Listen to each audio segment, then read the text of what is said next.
Le Botswana renforce sa coopération avec la SADC en signant 2 accords majeurs visant à dynamiser l'intégration régionale. Ces initiatives interviennent alors que l'Afrique fait face à un déficit de 100 milliards de dollars en infrastructures.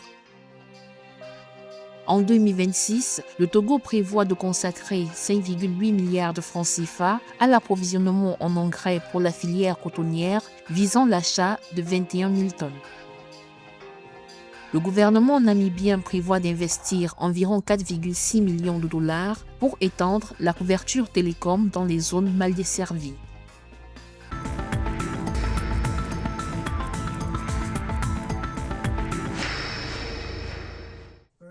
Le Botswana a renforcé son engagement en faveur de l'intégration régionale en signant le 6 avril 2026 à Gaborone 2 accords dans le cadre de la communauté de développement de l'Afrique australe. Le président Douma Boko a validé l'opérationnalisation du Fonds de développement régional RDF ainsi que la modification du protocole sur le financement et l'investissement. Mis en place en 2016, le RDF a pour mission de mobiliser des ressources afin de financer des projets structurants, en particulier dans les domaines des infrastructures, de l'énergie et de l'industrialisation.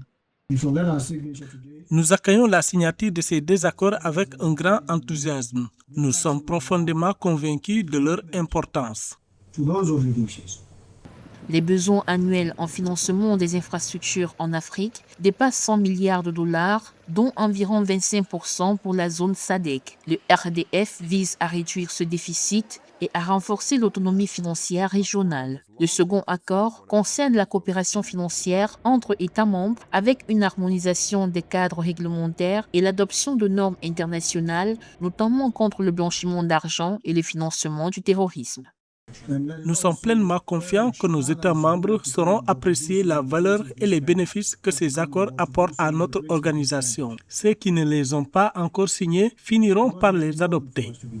Cette initiative s'inscrit dans une dynamique de hausse du commerce intra-SADC, soit environ 22%, et d'amélioration des infrastructures énergétiques et numériques. Avec cette adhésion, le Botswana devient le 10e signataire aux côtés de l'Angola, de la Zambie et du Zimbabwe.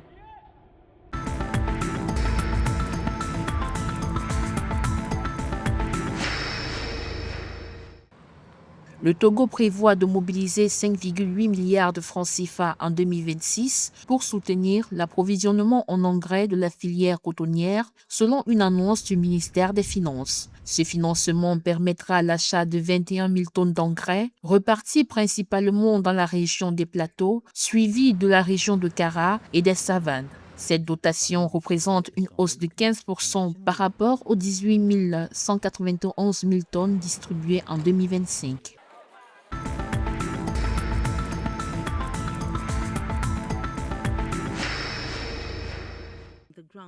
Environ 4,6 millions de dollars seront investis en Namibie pour réduire la fracture numérique. Le projet prévoit de construire des tours télécoms dans les zones mal desservies et de fournir du Wi-Fi public gratuit dans certaines institutions afin de soutenir l'éducation et la santé.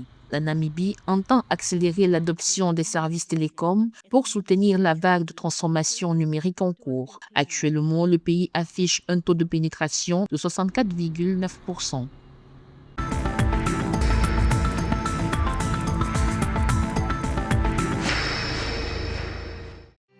Un financement de 224,3 milliards de francs CFA a été accordé par la Banque mondiale au Cameroun, à la République du Congo et à la République centrafricaine pour soutenir 500 petites et moyennes entreprises dans le développement de l'économie forestière. La première phase du programme pour des économies forestières durables du bassin du Congo vise à améliorer la gestion des forêts, renforcer les chaînes de valeur et créer 220 000 emplois. Cette initiative s'inscrit dans un programme plus vaste de 1,02 milliard de dollars conclu pour maximiser les retombées économiques, climatiques et sociales du bassin du Congo.